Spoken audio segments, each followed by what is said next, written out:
જંબુસર કાછિયા પટેલ વાડી ખાતે શ્રી રંગ લીલામૃત કથાનો પ્રારંભ શ્રી રંગ અવધૂત પરિવાર જંબુસર દ્વારા શ્રી રંગ લીલામૃત કથાનું આયોજન મુખ્ય યજમાન કુમારી તેજલબેન ગાંધી તથા ગૌરાંગભાઈ ગાંધીના સહયોગથી કાછિયા પટેલ વાડી ખાતે કરવામાં આવ્યું છે.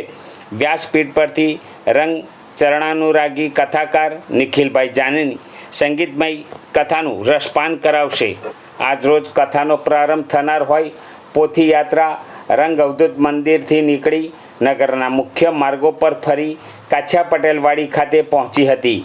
કથાના પ્રારંભે શહેર પ્રમુખ મનનભાઈ પટેલ, રંગ પરિવાર મોભી, ઠાકોરભાઈ અમનપુરિયા સહિત અગ્રણીઓ દ્વારા દીપ પ્રાગટ્ય કરવામાં આવ્યું હતું.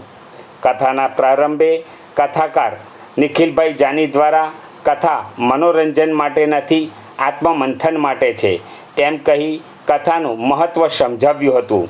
દત્ત ઉપાસકો રંગ અવધૂત મહારાજને ભગવાન સ્વરૂપે માને છે તે અંગેના પ્રસંગોની વાત કરી રંગ અવધૂત બાપજી જ્યારથી નારેશ્વર ધામમાં પધાર્યા ત્યારથી પદ, પૈસા, પ્રતિષ્ઠા, પ્રવચન સહિત 5 પનો ત્યાગ કર્યો હતો.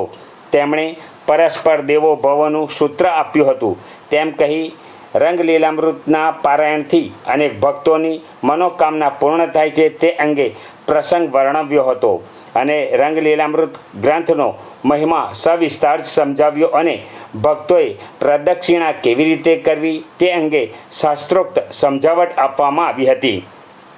મહારાષ્ટ્રના રત્નાગિરી જિલ્લામાં સંગમેશ્વર તાલુકામાં દેવડે ગામ આવેલ છે. દેવડેના જયરામ ભટ્ટના 4 પુત્રો પૈકી ત્રીજા વિઠ્ઠલપતના પત્ની ભર યુવાનીમાં ગુજરી ગયા. વૈરાગ્ય પ્રબળ બનતા તેઓ ઘર છોડી પંઢરપુર ગયા અને ભગવાન વિઠ્ઠલનાથની સેવા નામ સ્મરણમાં દિવસો પસાર કરવા લાગ્યા હતા. એક રાત્રે ભગવાને સ્વપ્નમાં આવી કહ્યું, પાછો ઘરે જા, મારે તારી ઘેરે આવવું છે.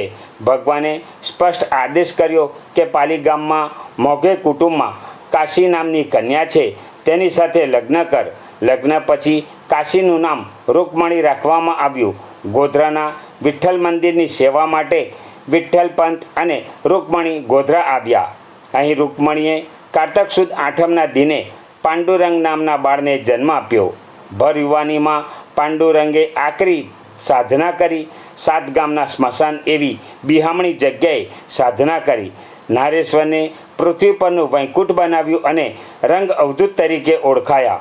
રંગ લીલામૃતમાં તેઓની લીલાનું વર્ણન છે તેમ કહી રંગ અવધૂત મહારાજના પ્રાગટ્યોત્સવની ભવ્ય ઉજવણી કરવામાં આવી હતી, જેમાં સેવા સમિતિ ટ્રસ્ટી સંજયભાઈ પટેલ, અશોકભાઈ મારુ, સેક્રેટરી મનોજભાઈ ગાંધી, ભજન મંડળ પ્રમુખ કેતનભાઈ ગાંધી સહિત મોટી સંખ્યામાં અગ્રણી ભાઈ બહેનો દત્ત ભક્તો હાજર રહ્યા હતા.